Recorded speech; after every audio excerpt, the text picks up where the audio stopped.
Welcome to Revenue Impact, the podcast show where we don't hold back. Joining Kumal today is Ruchi Saini, Manager of Sales Enablement at Whatfix. Okay, so welcome to the podcast, everyone. Thanks for joining us. And today I've been really excited about this one because we have a superstar enabler with us, Ruchi Saini. Ruchi, please, can you introduce yourself to our audience?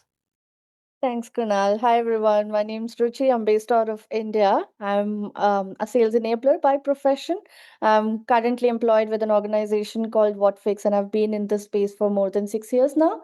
And overall, I've been working for more than 14 years so far. Yeah, that's a little bit about me. I love what I do. Don't see myself doing anything else. Moved into enablement a while ago and never looked back ever since. Amazing. Now, when you and I first started talking about maybe collaborating in this way and doing something like a podcast, I remember I asked you, what should we talk about? Right? And we had a few options and we had a few things, but there was one theme which was threaded throughout the entire all the choices that we had. Where we landed in the end was the theme of ROI or bust. And I was like, whoa, bust. Prove your worth or lose the budget. So tell us, Ruchi, what are you seeing out there? What makes you want to talk about something which is so powerful in that sense, and maybe even slightly controversial, right? That if we do not prove ROI, we go bust. Where's this coming from? What are you seeing out there? Um, so I'm gonna ruffle some feathers here. Huh. You ROI in enablement happens to be a blind spot, major blind spot. And it happens to be a blind spot not because that ROI doesn't exist, but that's because we've never communicated that ROI to Mm, the business. mm, Is it that over a period of time we've gotten accustomed to being called as a support function and we've made our peace with it? We don't want to be looked at as a strategic function or a performance driving engine. And that's just, I think I find that very, very sad. That's a challenge that we've brought upon ourselves. That's a hole that we've dug for ourselves, where over the years we've been um, measuring our performance in terms of, I did n number of trainings, I rolled out 80 pieces of content, my calendar is always busy. That's what every enabler would say, right? My mm, calendar is always busy, I don't have time to do anything. Well, mm, good for you, but where's the impact? Where's the value? you know the business cares about impact. The business cares about, they've invested in you, and what are you giving back to the business? So a C-level executive sitting in the company isn't worried about, oh, has my rep opened up a battle card? They're worried about, we've lost x number of opportunities to competition and we're bleeding revenue and we need to do something about that problem. That's what they need you to fix. We haven't done that. And it hurts me. It hurts me so deeply, even when you talk to people, because somewhere we don't want to own that as enablers either. Isn't it easy? It's easy money. I have a variable component. I'll say I did 100 trainings this quarter or this year, and I'll just get that money. mm, Why should I put myself in that dilemma of, I'm going to tie my performance to something which is a business metric and make life harder for ourselves? And that's been happening over the years. mm, um I'll give you my own example. When I moved into enablement, I was a seller for the longest part of my career. And then I felt, I am tired. Every quarter there's this uncertainty whether I'm gonna hit my quota or not. I don't want that anxiety. mm, This looks like a cool function. Why don't I enter this function? I like trainings. How hard can it get? mm, That's how I moved into enablement. So mhm, somebody who's been in the enablement space started out with that kind of perception and mentality. Imagine somebody who's outside our function. What would they know about us? We don't even have, in a lot of organizations, we don't even have a charter defined. Like, we might as well fix the coffee machine and they'd think that that's what we do for the company. So it's a problem that's been spiraling over the years. If you talk to any C-level executive, whoever is hiring, you get a lot of hiring calls, right? When you talk to them and when you'd ask, so where did this come from, where did the need arise, and they tell you, we're looking to scale, so we thought we need to have somebody who'd take care of our onboarding needs.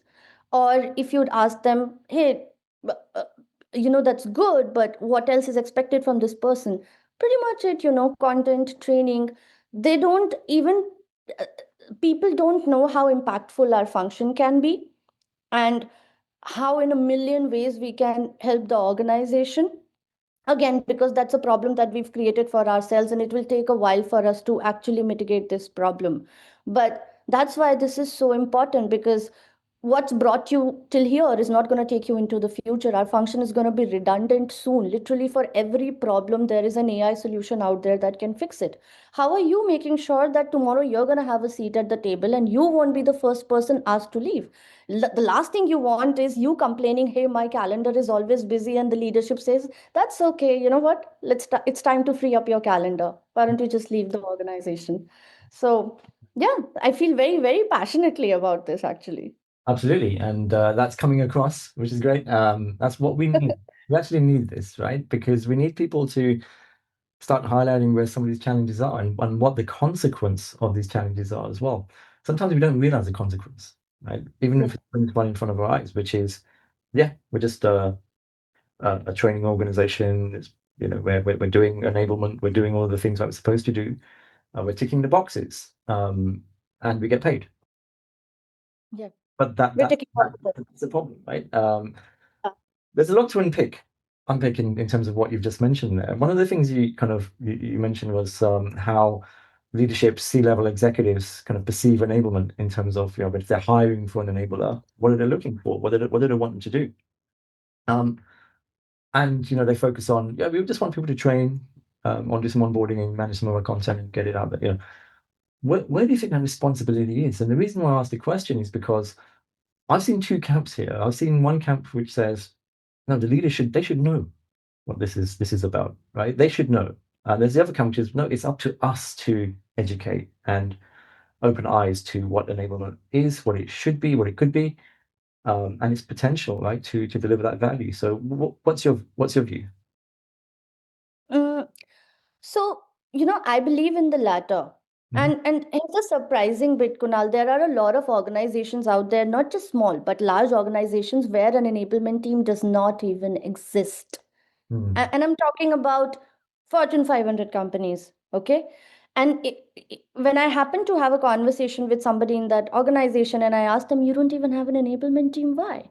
And they and their response would be, they'd think I'm the crazy one asking them that question, because they'd be like, we're a very independent organization. Everybody's able to manage everything. Our managers take care of most of the onboarding and coaching. So where are you getting at?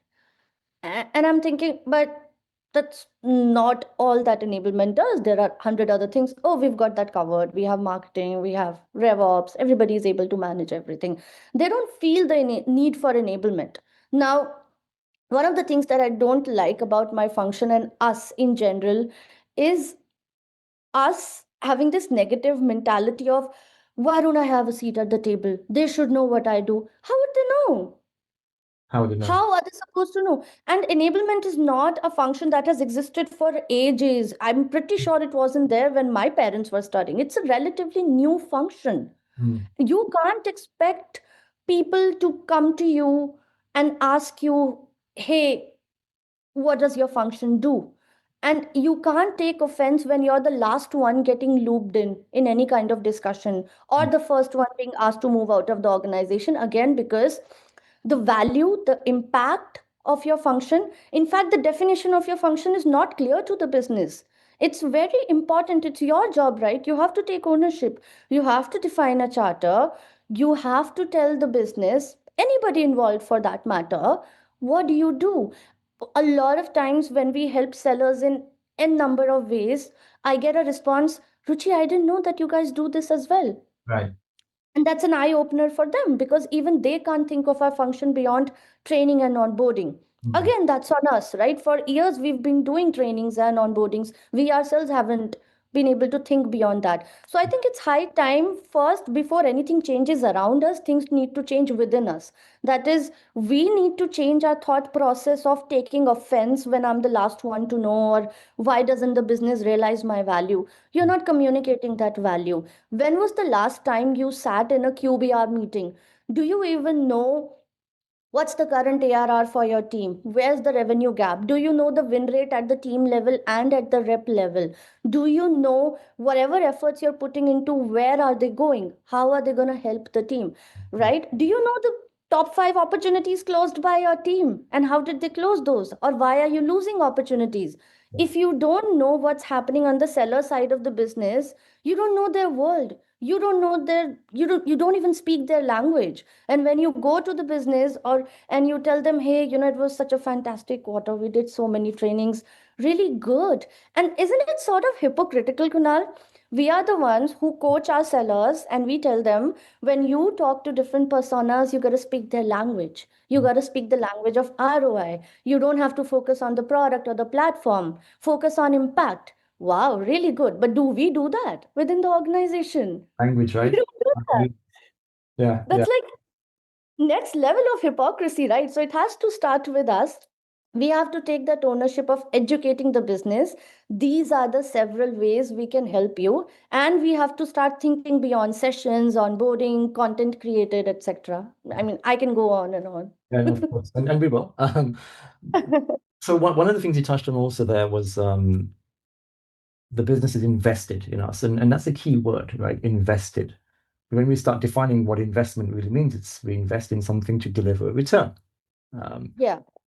So what is that return? Is return the number of certifications we've completed? Is a return the number of trainings we've done, or the number of activities we've done, or things we've ticked off, right? That's not a return in investment. A return on investment is the ROI in terms of revenue impact, ultimately. Ultimately, right? There's a bunch of things which go around that, but ultimately it is around revenue impact. But why do you think that that is still, I mean, all the questions you asked were so valid, right? Like, what are the what is the ARR impact? What is the win rate? What is the average deal value in that team? And why is it declining? All these kind of questions are all valid, but why do you think ROI remains such a blind spot for many enablers today? Um, Again, because of the same reason that it's a blind spot, because that ROI is there, we're just not ready to think along those lines. And I'm glad things are now changing where we are moving away from traditional ad hoc reactive enablement where we are simply order takers and Mm, executing tasks because 10 people asked us to do 20 different things. mm, We're certainly heading in that direction, but it's a blind spot because we're not speaking that language. You work for a sales team.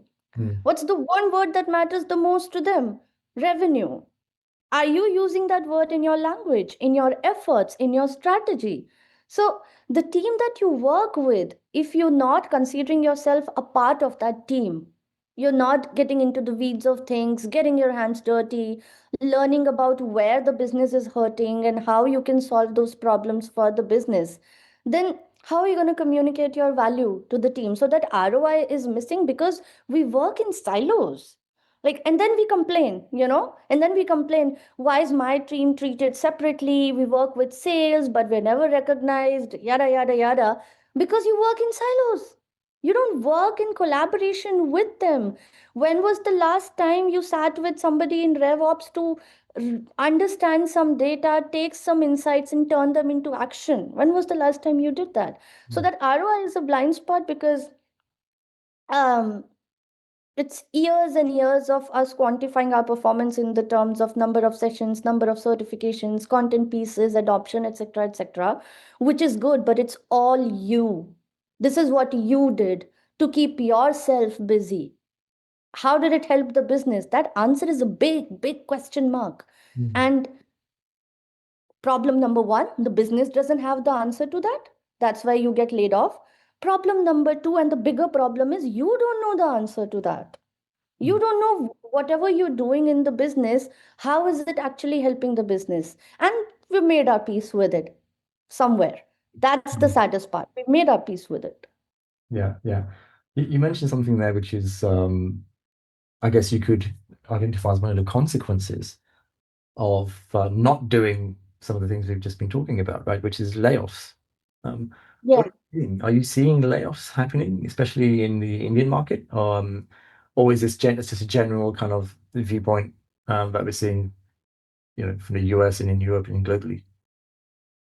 I'm seeing two different things happening. I am seeing layoffs across some organizations and in large organizations as well, completely because of this. And Really? in one of the organizations, the entire team was laid off Mm. because they found an AI tool that could do quality analysis. So they felt, we don't need you because all you were doing throughout this time was listening to our calls and giving us feedback. And Mm. this AI tool is able to give us a better feedback. We're okay with that. If that's all you were doing throughout your tenure at that organization, that's a problem, right? You never decided to diversify your efforts and actually help the business. So I am seeing layoffs, and I'm worried that the problem might get bigger as well. But on the other hand, there's a positive spin to it. Because of so many dramatic changes in the market and with the advent of AI, if yesterday you had 10 organizations to work with, today you have 20. Mm. Everybody is an entrepreneur. There are a lot of startups that are coming. And these startups, sadly, when they start off, that's not when they hire an enablement team. They start hiring people, but as they tend to scale, they need an enablement person.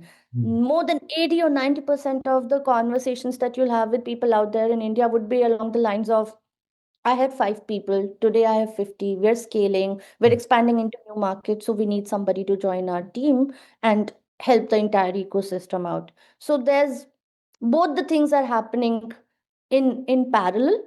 Um, but the question is, even the organizations that are hiring these folks, because they are scaling and they have onboarding needs at the moment, Mm. at some point of time when that onboarding becomes stagnant, because you're not always going to keep hiring people at the same momentum, maybe one or two or three or four hires, new hires every now and Mm.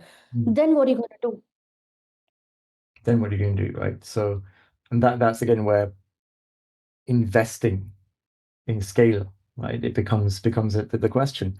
Now, at some point, somebody's going to start thinking about what is the return on that investment, right? What does it look like? And we either let them answer that question or we answer it for them. Is the bottom line here, right? And we do, and if we're going to answer it for them, then as you said before, we're doing it in the language that they understand, the language of the C-level executives, ultimately, which Yeah, the bottom line is revenue, right, and impact, but also the explanation as to how we've achieved that. yeah. So, I mean, you've already touched on quite a bit, kind of on what does good ROI actually really look like. But can you give us some of your experiences? I think there's one thing us kind of saying this is what we should be doing, but in your experience, you're an award-winning enabler at the forefront of the functioning industry. In your experience, how have you delivered that messaging at sea level in terms of ROI and impact? So what's worked for me, some of the things that have worked for me over the years is, one, move out of your comfort zone. If you're happy with the way things are going, then you're never going to learn. And enablement is a role where requests of people are never going to stop. You'll have a lot of ad hoc requests coming every day. You'll just be firefighting all the time, catering to those requests. And that's how you're going to spend all your time. You have to make time, push yourself out of the comfort zone. And once you do that, don't wait for the business to come to you with problems. They don't have that level of time. Some might take interest, they might do you a favor, and they might come you and involve you in a discussion. Most of the times, because you haven't translated your value, they're having such important discussions where you could possibly contribute. They could be discussing an attrition problem or a win rate problem, but you're not going to be a part of that discussion because they don't feel you deserve a seat at the table, because they feel, again, you're going to start talking about training and onboarding. We're not talking about training and onboarding, we're looking at larger business problems. So things that have helped me are, I'm always very proactive, Mm. and whenever I identify any problems in the process or the way we are, it's not always that enablement's broken, sometimes the system could be broken as well, right? So there are different layers to it. So pick those problems up, take ownership, go to the business and say, I will solve that for you. Also, never be complacent. So I'll give you an example. We had a very robust onboarding program which was on our sales enablement platform. We had HighSpot earlier, we have Mindtickle now. Beautiful experiences with both the companies. But what we noticed was at the end of that onboarding, 4 weeks onboarding, there were people, and the graduation criteria was a go live score. You do a mock call between you, your enabler, and manager. And then if your go live score is above 7 on a scale of 10, you're good to graduate. And it irked me time and again, because I would see that somebody who scored 8 on 10 during the onboarding is failing miserably on the floor. They still haven't built a pipe. And I realized that's a problem. We're still not doing the right things. Our program was not trackable. It was not a smart program. It was not measurable. So I picked up that problem. We went to the business and we told them we need to have some quantifiables at the end of that program. And we need your ownership, because the last thing we need is you coming to us and saying, hey, that's my job. Why are you doing it? So what we decided was, the graduation criteria for the onboarding program would be the reps securing at least 2 approved NBMs, new business meetings. What that essentially means is, you don't get to go out of the onboarding program on the floor and when you pick up your phone and then you say, hey, so my actual learning has started now, because onboarding was all theoretical. What we essentially did was, everything that you're going to do on the floor, we simulated that in the onboarding program starting week 2. Week 1, you learn about the organization, our values, little bit about the platform, the team structure, etc., etc. Week 2, as you're learning, as you're deep diving into the platform, as you're learning more about different personas, you will be assigned your target accounts, at least 8 to 10 of those target accounts that are going to be your accounts forever. And every time you're learning about any persona, you have to go back to your account, create a lead list, do prospecting, and generate meetings. You line up those meetings, your manager joins you in those conversations. Only after they've had a conversation and they feel it's a legit conversation, they'll award that NBM to you in the CRM. You need to have at least 2 approved NBMs, the more the merrier, good for us, but at least 2, so that when you go to the floor, you would feel everything that I'm supposed to be at least starting out with. I have done that in onboarding, so it won't feel overwhelming to me. B, you're not going onto the floor with zero pipe. You still have something in your kitty. That helped. And at first, it seemed like, I don't know whether it's going to work or not, but across EMEA, North America, APAC, we saw people not just achieving, but overachieving as well. In fact, in a span of 3 months, I remember we had contributed more than 40 NBMs, and out of those, we had 26 sals that we gave to the business. That's a sizable number. That's a really good number. Not everything's going to convert, but then 26 sals to the business matters a lot. It matters to the XTR side of the function, it matters to the sales side of the function. That for us was a small win. Not to say that we've won the entire battle, there are 100 things that we can do, but that is something that we started with. So I don't care how you're doing during your mock, that's going to be ongoing. But if you're not generating pipe during your onboarding, you're going to have a really tough start when you go to the floor. So that's one of the things that I did that really helped. And in several ways, we've partnered with RevOps as well. Okay, that's interesting. So I just want to touch on a few things you've mentioned there, because there's a common theme which is emerging, right? One is just getting away from being a reactive function, right? Taking requests from who says it the most or who shouts the loudest, but getting away from being reactive and more into a proactive function, meaning you're looking at what the gaps are, both from a functional perspective, but also from maybe a revenue perspective, and saying, right, these are the things that we need to do, and this is why. That's I think the first step in how to communicate at that level, at a C level, right? Which is, this is why we need to do this thing. So that proactive approach is the first thing.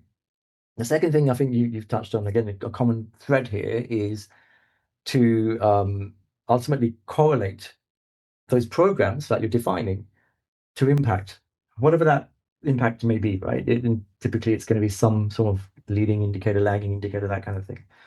So you're using data to drive those decisions, right? There's a lot of insights and a lot of data that you're getting, and you just touched on it there. Enablement doesn't often do this on its own, right? In fact, sometimes it's so out of our comfort zone that we just don't do it. And go with the flow, we continue as we are. So you mentioned that you worked with RevOps, you partnered with RevOps. So tell us about your experience in how do you get RevOps to work not for you, but with you on these kind of programs and initiatives? Sure. Are you a Harry Potter fan? You must be. You You know, have to be. the funniest thing is I live about 5 minutes away from where the Warner Brothers studios are, where the Harry Potter studios are in London. I've never been. I've Oh, I've never been. I've seen a few of the movies. I haven't read the books yet. But I've been starting to watch it a little bit more and get into it more as my son is getting into it more. So what I said to him is, you need to read the books, you need to watch the movies, then we'll go to the studios, which is literally we can yeah, walk. yeah. And even if you skip the movies, it's okay. But you have to read the books. You have to read the books. Um, the way I see our function in RevOps is like Harry and Hermione. You know, we are the ones who are doing a lot of firefighting, we're fighting the battles, but the insights, the data, the logic that comes from RevOps. And we're setting ourselves up for failure if we continue to work like a siloed function. And we have seen such beautiful results when we've collaborated with RevOps. Sometimes it doesn't feel like it's a different function altogether. That's the beauty. When you start seeing yourself as a part of the system and you're collaborating that extensively, whether with PMM or RevOps or BizApps or sales leaders, you don't work like a siloed function at all. Mm, One of the I'll tell you one of the stories. So we had MedPick, which was which was a sales methodology that we were rather a framework that we were utilizing in our CRM. And then there was at every team a very different version of a methodology that these individual teams were using. So let's say EMEA is using methodology A, team APAC is using methodology B, lots of inconsistency, everybody's trying their own thing. And for a seller, it made their life worse. You are filling up a document that your manager has given you. A lot of times you don't see the value in that either, but you do it because your manager expects you to do that, or else the business is going to give you a hard time. Then you're expected to populate that data back again in the CRM.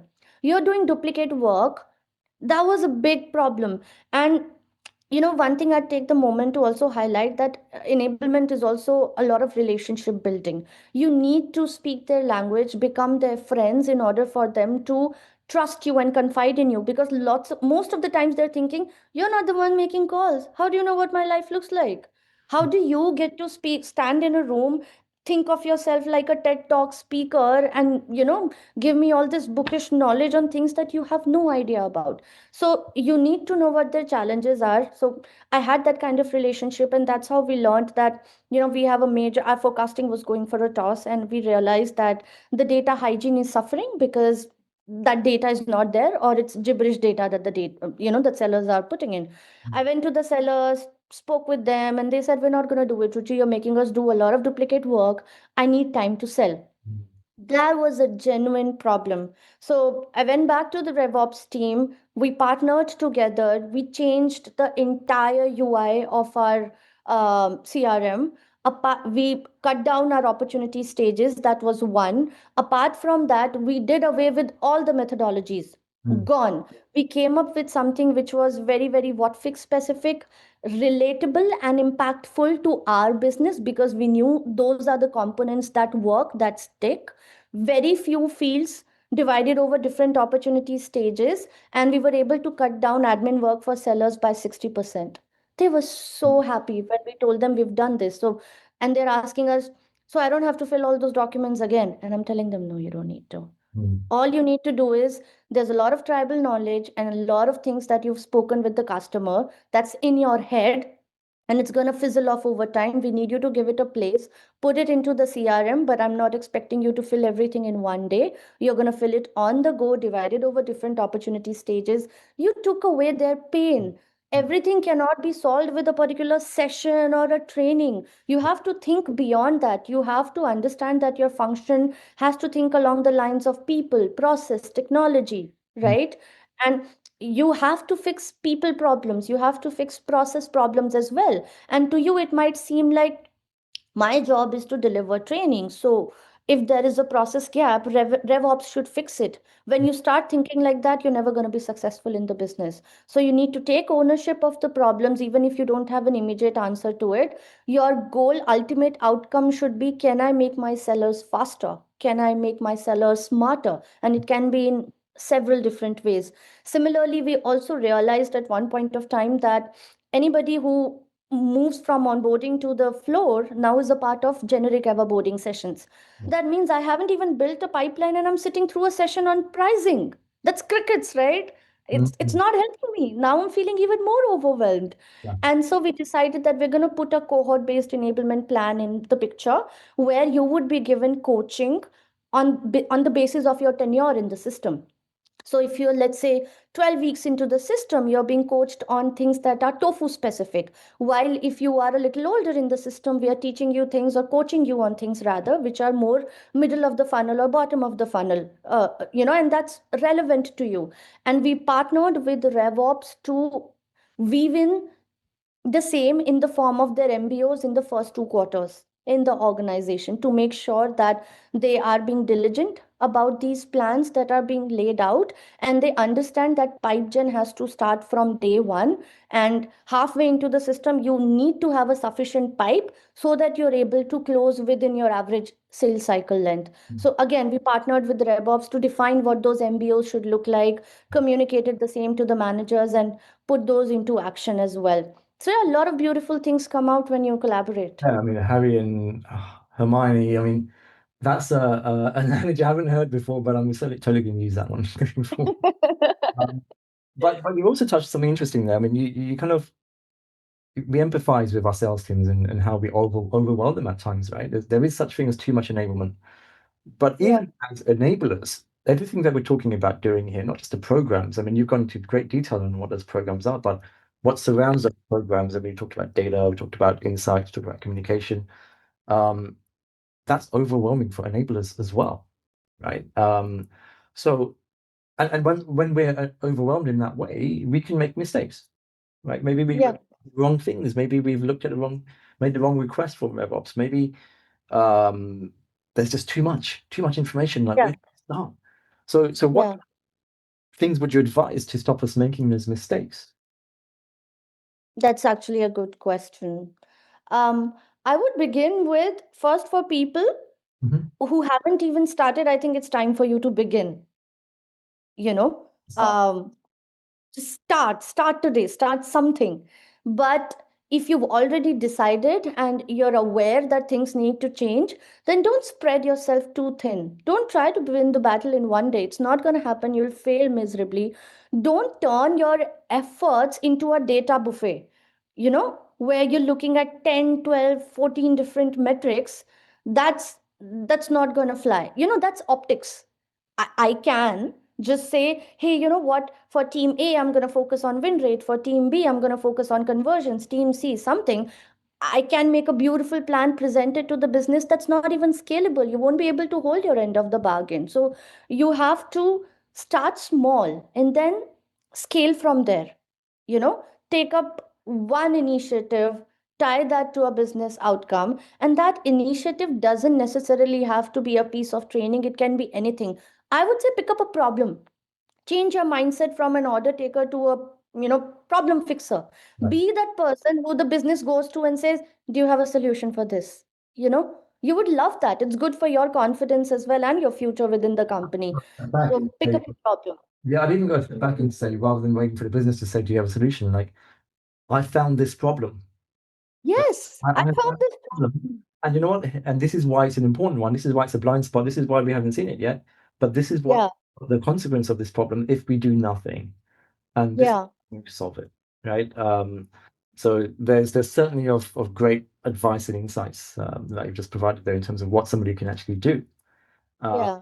And one more thing, Kunal, tools cannot be the answer to everything. A lot of times we'll just pile people up with tools, so many tools. mm, Oh, there's a problem, there's a new AI tool in the market. Oh, you have this problem, mm. here's another tool. And with AI, right? It's an AI for Look, you're amplifying that problem, you know? You can't just layer everything up with 10 different tools. You're making their lives miserable. So when you're trying to fix problems, put yourself in their shoes and then think from that perspective and then try to scale from there. Putting yourself in a seller's shoes is, what I always say. One thing about enablement is once you've looked past the data and the insights and the information and everything we've been talking about, really, right? At the end of the day, it's a people business, right? It's Yeah. about working with people, and if we're unable to, or for some reason we just don't put ourselves in their shoes and empathize with what they're doing and the pressures that they're under and the jobs that they're doing, then are we really doing our jobs, right? Yeah. That's been so insightful, Ruchi. Your not just your knowledge of managing programs, building programs, but your passion for it as well is really a shining beacon out there. So really appreciate that. But I wanted to ask you one more closing question, actually, before we end this. Is Mhm. what's that one question you think every enablement leader, if you're going to leave them with one question that they should be asking themselves today, what would that question be? It's gonna hurt. It's No, gonna really hurt, okay? but Because it's gonna hurt very bad. It's gonna hurt really bad because it is something that we all know. We just don't want to face that. Um, what happens tomorrow if my team doesn't exist? Would mm, anyone care? Would the business care? Does it hurt the business? mm, And I think somewhere deep down, most of us know the answer to that. You know, it's like a wake up call. You need to change that response, that answer, that narrative. But that's something for all of us to think about, as harsh as it may sound. it's a great question. Amazing. Look, I love your passion and your insights, Ruchi. This is we need this within the function. I think especially in markets like in India, where I've experienced myself enablement for Indian-led companies. Enablement is still playing a little bit of catch up compared to, say, the US. Yeah. And you are clearly a thought leader in this space. So, how can people connect with you, Ruchi? How can people find you and ask you questions about not just your programs, your experiences, and the things you've done? So, they can reach out to me at any point of time via my LinkedIn profile. They can DM me as well. But I'd also take the opportunity to announce that we are very fortunate that we've launched the India chapter of Revenue Enablement Society. So, for enablers out there, and not just enablement folks, anybody who's a part of any GTM function, you can join our page, you can text us, you can be on board as well, partner with us to make sure that we turn this goal into a movement and we're able to change the enablement landscape within India. And that's not going to be a one person job. I can't do that alone. I need an army of people to do that with me. So, they're most welcome to follow the page, join the page, reach out to us as well. And of course, I'm available on LinkedIn where they can reach out to me if they need to text me personally. Enablement in India is on the map officially, and we'll leave this here. Thank you all for listening, and Ruchi, thank you so much for sharing your insights and your passion with us today. Thank you for having me over, Kunal. It was a pleasure. Enablers in India are often still seen as trainers and content managers. Leaders don't see the revenue impact, and the consequence is clear: fewer seats at the table, slower career growth, lower compensation, and missed opportunities. But worst of all, budget cuts and layoffs. And it's on us to change that narrative. We need to move from busy calendars and training counts to proving ROI in the language of leadership, revenue, and impact. That's exactly why I built the Strategic Enablement Blueprint. It gives you a clear, practical framework to shift from reactive execution to strategic influence. And now, for enablers in India, I'm offering the full course for 17,999 rupees, normally around 35,000 rupees. Simply complete the form below to unlock this offer. This is your chance to prove your value, gain recognition, and take your career to the next level. So don't wait any longer. This is the career transformation you've been waiting for.